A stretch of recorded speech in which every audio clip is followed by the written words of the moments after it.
బంగ్లాదేశ్తో రెండో టెస్టులో భారత్ ఘన విజయం సాధించింది. మ్యాచ్ ప్రారంభమైనప్పటి నుంచి వర్షం అడ్డంకి కలిగించినప్పటికీ టీమిండియా అద్భుతంగా ఆడి గెలుపు సొంతం చేసుకుంది. తొలి రోజు కేవలం 35 ఓవర్లే సాగిన మ్యాచ్ ఆ తర్వాత 2 రోజులు వర్షార్పణమైంది.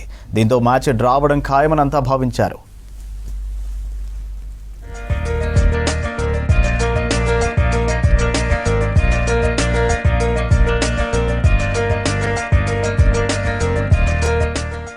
అయితే బంగ్లాతో రెండో టెస్టులో చివరి 2 రోజులు టీమిండియా సమిష్టిగా రాణించింది. బంగ్లాను 2 ఇన్నింగ్స్ల్లోనూ ఆలౌట్ చేసింది. కేవలం 95 పరుగుల లక్ష్యంతో బరిలోకి దిగిన టీమిండియా 7 వికెట్ల తేడాతో భారీ విజయం సాధించింది.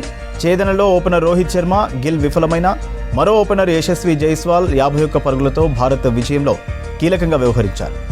విరాట్ కోహ్లీ 29తో నాట్అవుట్గా నిలిచారు. బంగ్లాదేశ్ను రెండో ఇన్నింగ్స్లో 146 పరుగులకే ఆలౌట్ చేసింది రోహిత్ సేన. భారత బౌలర్లలో అశ్విన్, బుమ్రా, జడేజా 3 వికెట్ల చొప్పున తీశారు. ఫస్ట్ ఇన్నింగ్స్లో బంగ్లా 233 పరుగులు చేయగా భారత్ 285 వద్ద ఇన్నింగ్స్ను డిక్లేర్ చేసింది. దీంతో 2 టెస్టుల సిరీస్ను భారత్ 2-0 తేడాతో కైవసం చేసుకుంది.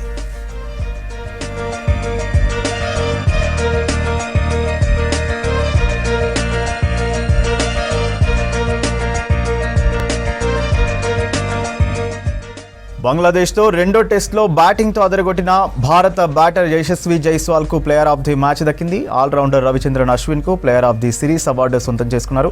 తాజా సిరీస్ గెలుపుతో స్వదేశంలో వరుసగా 18వ సిరీస్ను భారత్ సొంతం చేసుకుంది. మరోవైపు ఈ విజయంతో ప్రపంచ టెస్ట్ ఛాంపియన్షిప్ పాయింట్ల పట్టికలో టాప్ ప్లేస్ సుస్థిరం చేసుకుంది ఇండియా.